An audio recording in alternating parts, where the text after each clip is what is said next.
Hey, I'm Jeff And I'm Martha. from the Cocktail Dudes. Today we're making the sparkling fruit slush. A decades-old recipe of Mom, Martha? which is why she's here today helping us make it. Right? Right, I'm looking forward to this. Are you ready for all the fame this is going to bring you? Oh yes, I think I can handle it. All right. You'll need to practice signing autographs, Wow. not being rude to people who stop you in the airport, Right? follow you around, shouting, Martha, Martha. I think I can handle that. I'll try. All right. Where did you, I had this recipe growing up as a kid. Where did you get the recipe? Do you remember? I remember very well. I got a lot of really good recipes from Cecilia Kirsch and... Okay, don't say where she lives. Okay. We don't want people to hound her either. Okay. Cecilia is old. Cecilia's over 100 now. I would kind of guess that because of her name, Cecilia. People aren't naming their kids Cecilia anymore. I think you're right. It's like Gertrude. Martha, yeah, because that's a biblical name. Correct. You hear Martha every now and again. Do you? Yeah. Good. Do you have anything you want to say? No, I'm just delighted to be here and do this today. Just makes me very excited to be with my son. Okay, so for the, anyway, essentially when I grew up, this is a fruit slush. We'll make it, store it in the freezer, and then when you're hot and thirsty, you bring this out.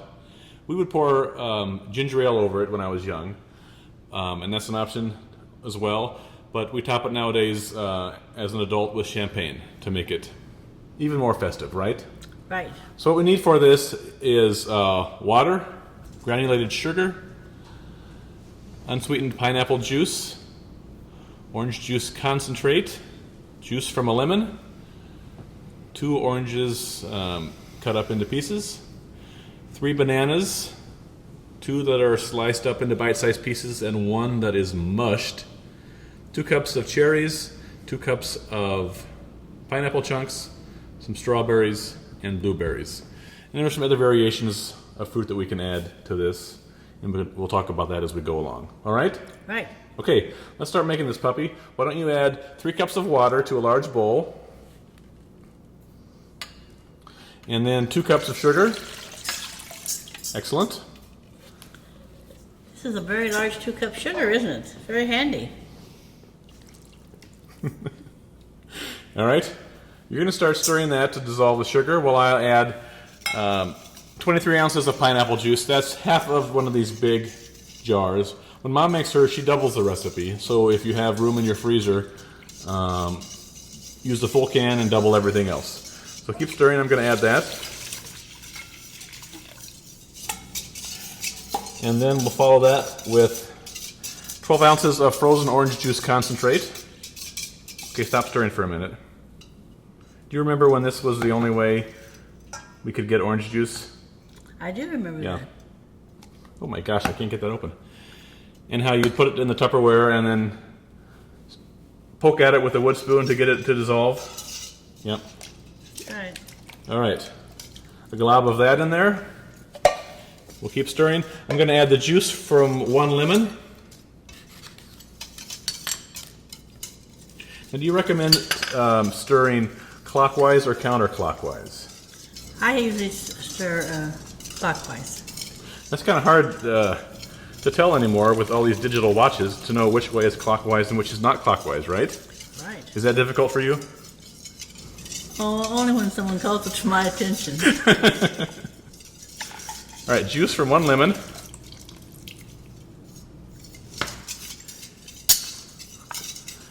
Two oranges, peeled and sliced.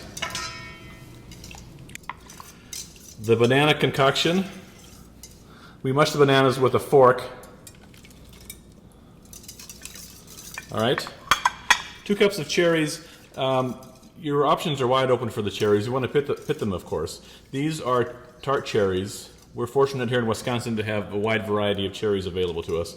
And when tart cherries come in, we here at the studio pit them and freeze them and store them for winter when we can't find cherries. But we've used Bing cherries for this as well. I like the tartness of the cherries is a nice contrast to the sweetness of all the other fruit in there. which is why we use this. Sometimes I even use cranberries in place of the cherries, just for that tartness. So that's another option. And you can use any fruit that you have. We use sliced peaches, sliced mangoes, other such things. 2 cups of sliced pineapples, 2 cups of strawberries. And we use small strawberries, or if they're large, just cut them up because you want them bite size. And then a cup of blueberries. All right?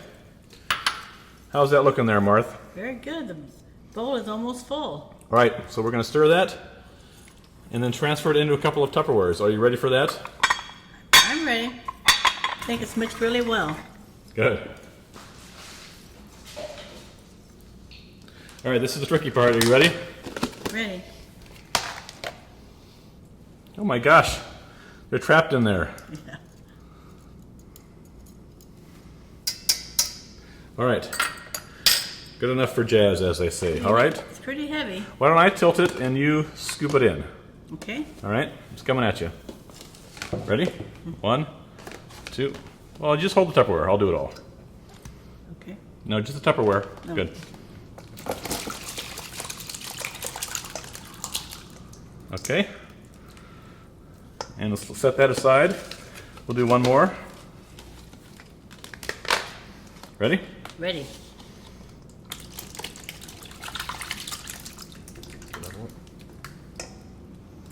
Perfect. All right. When Mom doubles this recipe at her house, she uses a large, like hat box sized Tupperware. Right.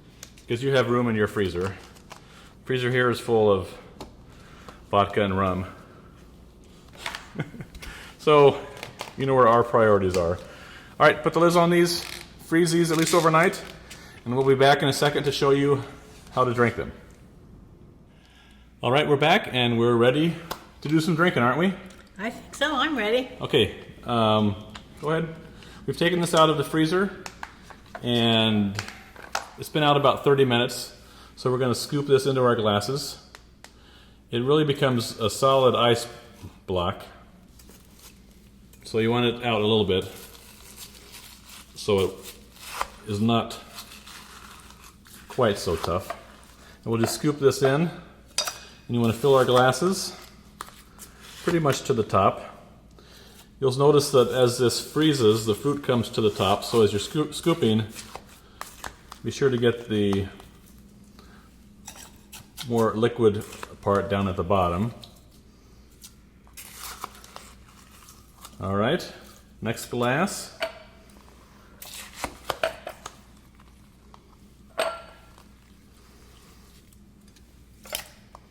Smells good, doesn't it? Looks wonderful too. My favorite part in here favorite pieces are the banana pieces and the pineapples. This is great for the summer if you're out in the backyard, 4th of July picnics. And we're going to use these spoon straws to drink them with. Put them in there and you can drink it when you come across a strawberry and you need to scoop it out and eat it. We'll do that. So let's put those in. Mom's going to top hers with ginger ale. And I'm going to top mine with some champagne. I'm opening the small one because it's just Mom and I today. If you're having a party, you might want a larger bottle of champagne. You want a brut champagne, something that's dry, not real sweet in itself. And pour it in sort of slow because it will fizz up a little bit.